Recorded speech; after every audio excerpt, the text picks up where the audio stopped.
Padre, eu acho que para essas últimas perguntas agora, eu saio um pouco do espectro da sua história e agora nos dirigir, né, às pessoas que estão assistindo aqui. Com certeza deve ter alguma mulher, algum homem que está passando por um período de dificuldade, né, tá com dificuldade também em achar a vocação, também histórias difíceis. Nesse Brasil afora a gente tem muita coisa assim. Dá um conselho, no geral, para essas pessoas. Como que elas podem, de fato, reordenar, reconquistar o sentido, como o senhor disse, citando Viktor Frankl, né?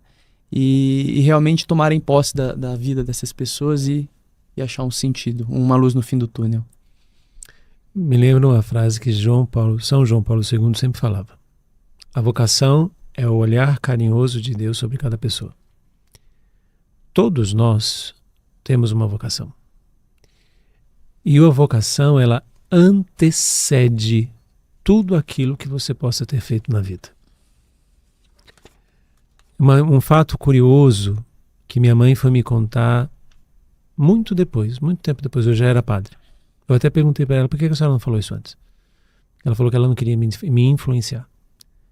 Eu era bebezinho, ela estava me dando banho, né? Sozinha em casa, minha irmã estava na escola, meu pai estava trabalhando e ela me dando banho, eu era bebê mesmo. Uhum. E ela escuta uma voz suave dizendo no ouvido dela. Ela falou que era uma voz, ela não foi aquela coisa de sentir no coração, mas uma mesmo. Voz mesmo. Ela escutou uma voz dizendo: esse menino vai ser padre. Então Deus, ele tem uma vocação para todos nós. Só que a vocação é meio, né? A vocação, por exemplo, eu sou padre, mas eu sei que o sacerdócio não é o fim. Uhum. O sacerdócio é para o fim. Qual é o fim? Minha santificação. O que Deus quer mesmo de mim? O que Deus quer de você? O que Deus quer de você? Ele quer que um dia nós estejamos todos com Ele no céu. É isto. Então a vocação é um meio para que nós nos santifiquemos, né? Por isso, quando eu falei lá do matrimônio, se eu não tivesse escolhido o sacerdócio, eu poderia me santificar sendo pai, sendo esposo. Você pode santificar também. Essa é a primeira coisa. A vocação é o olhar carinhoso de Deus sobre todas as pessoas. Todos nós. Deus nos deu todos os meios para isso. Para alcançar a vontade dele. A vontade dele não é que eu seja padre. A vontade dele é que eu me santifique sendo padre. Porque a vontade dele é que eu seja santo. Essa é a primeira coisa. A segunda coisa, eu sempre trouxe isso no convite da minha ordenação. Uhum. Eu coloquei algumas fotinhos minhas de várias fases da minha história e o título dali eu coloquei Deus existe. Essa história prova isso. Mas o que eu queria dizer, na verdade? O meu passado não me condena.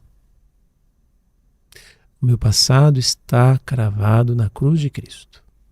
Nada, absolutamente nada do que eu fiz me condena.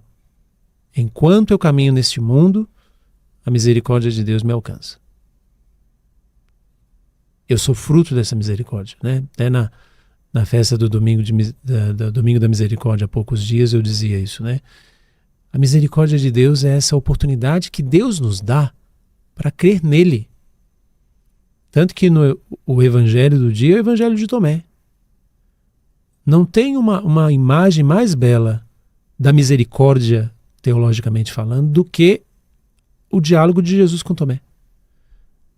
Tomé não chegou ali e falou: ai, Senhor, me arrependo de tudo que eu fiz. Não, Tomé falou: meu Senhor e meu Deus. A misericórdia é a oportunidade que Deus nos dá a cada momento de professá-lo como Senhor e Deus. E é isso que vai me levar ao arrependimento e à conversão, né? Então, todas essas ações de Deus na minha vida é para que eu o professasse como meu Senhor e Deus. Por isso que o dia 28 de janeiro de 1997 é tão marcante na minha vida. Porque foi ali o encontro de Deus comparando com Tomé. Uhum. É como se Deus estivesse aqui: Anderson, toca aqui nas minhas chagas. Sou eu mesmo que estou aqui. Não sou um fantasma, eu sou real, eu sou uma pessoa concreta, real. E ali eu comecei a professar: meu Senhor e meu Deus. É a misericórdia. É isso, é a misericórdia. Então o seu passado não te condena de forma nenhuma, não importa o que você tenha feito. O que Deus ainda está fazendo com você é insistindo, porque o que Ele quer para você é céu, é salvação. Mas para que possamos alcançá-lo, o céu, alcançar a salvação, é preciso viver a santidade. E aí a santidade, que pouco se fala hoje, não é ser um alienado. Não é ser uma pessoa que se exclui de tudo e de todos. Não. Uma carta do Papa Francisco, Gaudete et exultate. Alegrai-vos e exultai. O Papa Francisco coloca ali a santidade do dia a dia. A santidade nas pequenas coisas. A santidade espontânea, né? E a santidade programada. Qual que é a santidade espontânea? Quando o evangelho já me ocupa muito espaço, a minha vontade era de fazer uma coisa, mas eu vou fazer outra. Bom, a minha vontade era de sentar a mão na cara daquela pessoa, mas eu vou dar um abraço. Essa é a santidade espontânea. A santidade programada. Eu preciso conversar com aquela pessoa. Preciso resolver essa situação. Isso é a santidade programada, né? A espontânea é aquela que sai no ato. Se o evangelho já chegou. Eu sempre falo isso, né? O evangelho ele precisa alcançar-nos. Muitas áreas da nossa vida ainda não foram evangelizadas. Muitas áreas. Muitos fatos da nossa história, muitas marcas, muitos traumas da nossa história ainda não foram evangelizados. O evangelho ainda não chegou lá. Então, por isso que nós só começamos o processo de conversão. Nós não somos convertidos, né? Porque nós iniciamos, por quê? Porque o evangelho vai chegando, né? Jesus vai chegando. A ação evangelizadora em nós vai chegando. Em cada homilia, em cada oração que eu faço, em cada encontro com Deus que eu faço, que eu tenho, em cada retiro que eu participo, em cada encontro de Jesus no irmão, né? Muito se fala do necessitado, do pobre, disso, daquilo, daquilo. Mas quem é o pobre?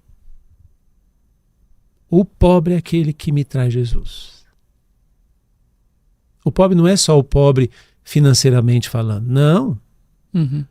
Tem uma leitura muito bela do cardeal Walter Kasper, quando ele fala do pobre. Fazendo ali uma pequena explicação, quando Jesus fala, pobre sempre tereis no vosso meio. Quem é o pobre verdadeiro? É aquele que eu olho e eu vejo Jesus. Pode ser aquele irmão de rua, pode ser aquele dependente químico, mas pode ser o meu pai que eu não falo porque eu tenho raiva dele. O pobre é esse. O pobre é aquele que vai me trazer Jesus. Eu não consigo perdoar meu pai, mas eu preciso ver Jesus dizendo para mim, perdoe o seu inimigo, perdoe 70 vezes 7. Esse é o pobre. É uma visão fantástica do cardeal Walter Kasper quando ele fala isso. Porque muitas vezes a gente, dentro das teologias socialistas, a gente vai dizer que não, o pobre é aquele que está na rua. Claro, nós também precisamos ir a eles. Mas não é só eles. Não são somente eles, né? Então, encontrar sentido na vida é encontrar Jesus. Amém. É encontrar Jesus. E aí, gostou desse corte? Então, se você quer assistir o programa inteiro, clique aqui.